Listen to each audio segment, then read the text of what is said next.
In this video, we're going to cover mixing Google searches with techniques and databases to find experts and academic research. Newmark J School, which is where I proudly teach, has a Finding Experts for Reporting guide with links to global databases of diverse experts on many topics in many languages and locations.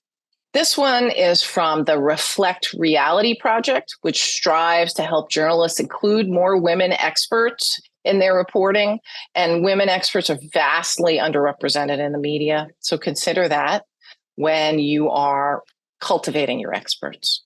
Again, it would be good to look through these and gather compelling experts on your beat way before you need them.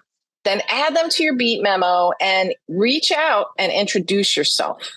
And then periodically follow up to see what they know that's new or interesting, what they're working on, and tell them what you're working on. Consider the process of network mapping your sources, which allows for a more collaborative journalism process. I heard this idea from the engagement journalism organization Harkin. Network mapping will help you identify underserved demographics and groups of stakeholders in your story, considering things like impact and behavior and who you might be leaving out of the conversation. This example graphic from Harkin reveals coverage of a story on vaccine access.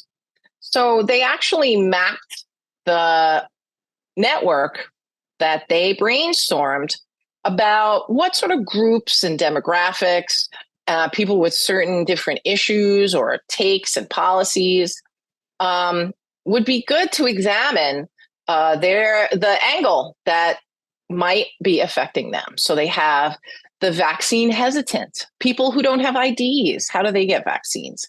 Educators, logistics and supply chain people, incarcerated people, policy analysts, elderly people, and on and on. Really great ideas to figure out who you can contact, who are the stakeholders in this story, and figure out the best way to tell it and the best angle that may be very underreported.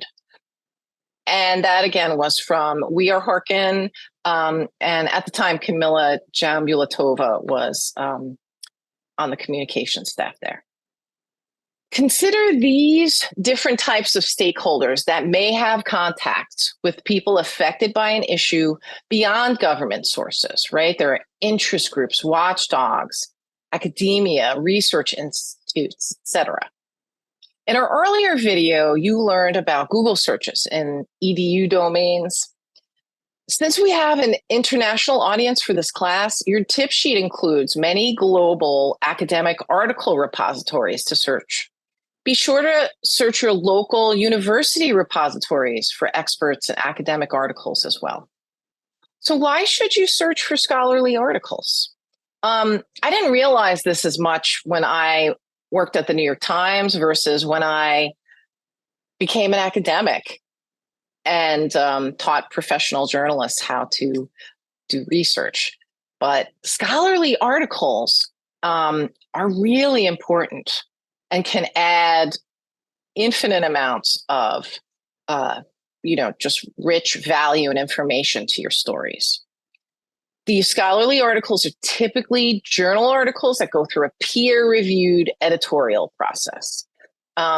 It's a source for research to get yourself up to speed on topics.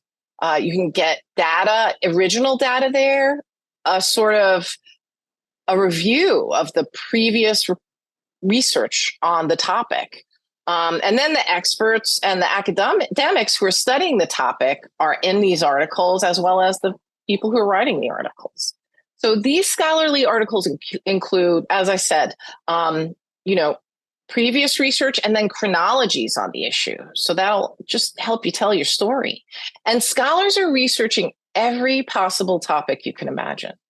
The author of these articles may be your expert on the topic or cite your expert in their journal article. Google Scholar is a good first place to go, and we'll talk more about that. But another great place to search is journalistsresource.org. That's journalists, plural, resource.org. That's out of the Harvard Kennedy School.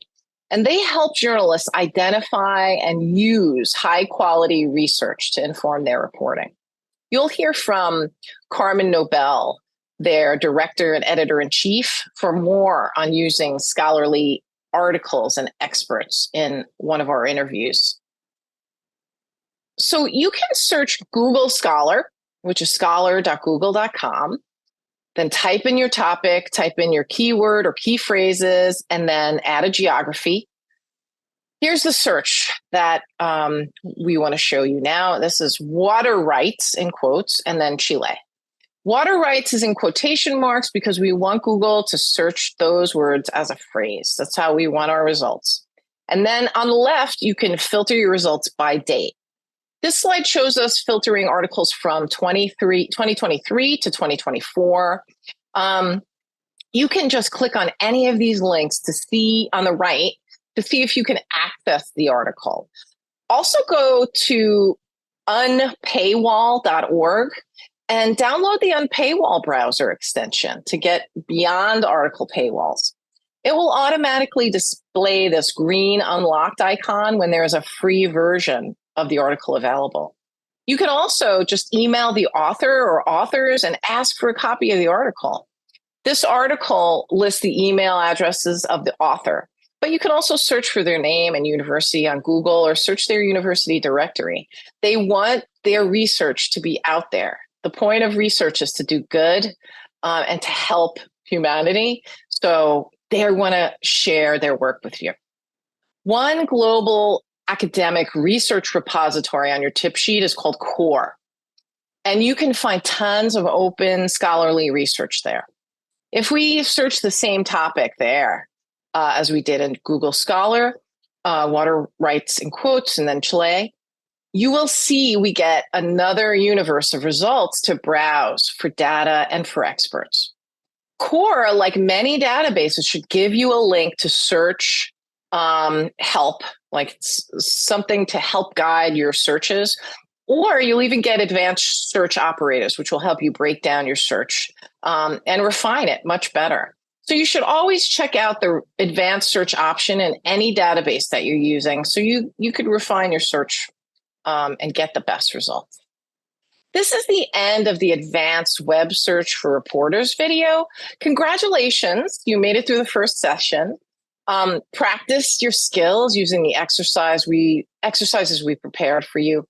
Also discuss the process in the forum or ask us any questions. And please read the articles and the readings that we listed for you. They're only going to enhance what you're learning here. And remember, the more you practice these techniques in your reporting, the better your results will become with every search, and the better your reporting will be too. And it'll just keep getting better. Thanks very much. And I'll talk to you in the next video.